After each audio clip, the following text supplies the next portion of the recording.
পশ্চিমবঙ্গের বেলেঘাটায় বিজেপি প্রার্থীর সমর্থনে ভোট প্রচারে ত্রিপুরার মেয়র দীপক মজুমদার জনজোয়ারে ভাসল র্যালি। পশ্চিমবঙ্গ বিধানসভা নির্বাচনের পারদ চড়ছে। আগামী 29 এপ্রিল পশ্চিমবঙ্গের দ্বিতীয় দফার ভোট গ্রহণকে সামনে রেখে বৃহস্পতিবার সন্ধ্যা রাতে 164 নম্বর বেলেঘাটা বিধানসভা কেন্দ্রের বিজেপি প্রার্থী পার্থ চৌধুরীর সমর্থনে ভোট প্রচারে ঝড় তুললেন ত্রিপুরার আগরতলা পৌর নিগমের মেয়র দীপক মজুমদার। এদিন ওই কেন্দ্রের বিজেপি প্রার্থী পার্থ চৌধুরীর সমর্থনে আয়োজিত এক সুবিশাল রোড শো এবং নির্বাচনী প্রচার র্যালিতে অংশ নেন তিনি। এদিন সন্ধ্যা রাতে বেলেঘাটা সিআইটি বিল্ডিং মোড় এবং মানিকতলা এলাকা থেকে এই র্যালি শুরু হয়। মেয়র দীপক মজুমদার এবং প্রার্থী পার্থ চৌধুরীর সাথে মিছিলে পা মেলান বিজেপি নেতা সুনীল সিং সহ স্থানীয় বিজেপি নেতৃত্ব ও কয়েক হাজার বিজেপি কার্যকর্তা। ঢাকঢোল এবং বিজেপির দলীয় পতাকার সুসজ্জিত এই মিছিলটি এলাকার বিভিন্ন পথ পরিক্রমা করে। ত্রিপুরা থেকে বিক্রম কর্মকারের রিপোর্ট, বিগ নিউজ বাংলা। বেলেঘাটার এই 28 নম্বর ওয়ার্ড গড়পাল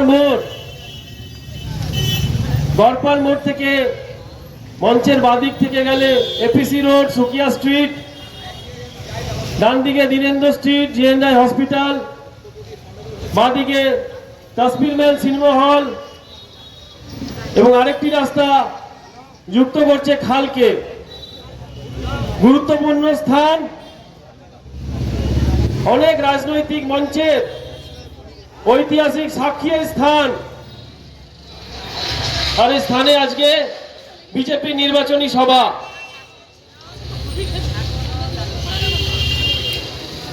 আজ 2026 সাল, আজ থেকে ঠিক 10 বছর আগে 2016 সালে বিধানসভা নির্বাচনের এইরকমই এক মঞ্চ ছিল। বিজেপির এক মঞ্চ থেকে আমি বিজেপির প্রতীক নিয়ে রাজনৈতিক বক্তব্য আপনাদের সামনে রেখেছিলাম। আজ থেকে 10 বছর আগে 2016 সালে এই বেলেঘাটা বিধানসভার আমি বিজেপির প্রার্থী ছিলাম।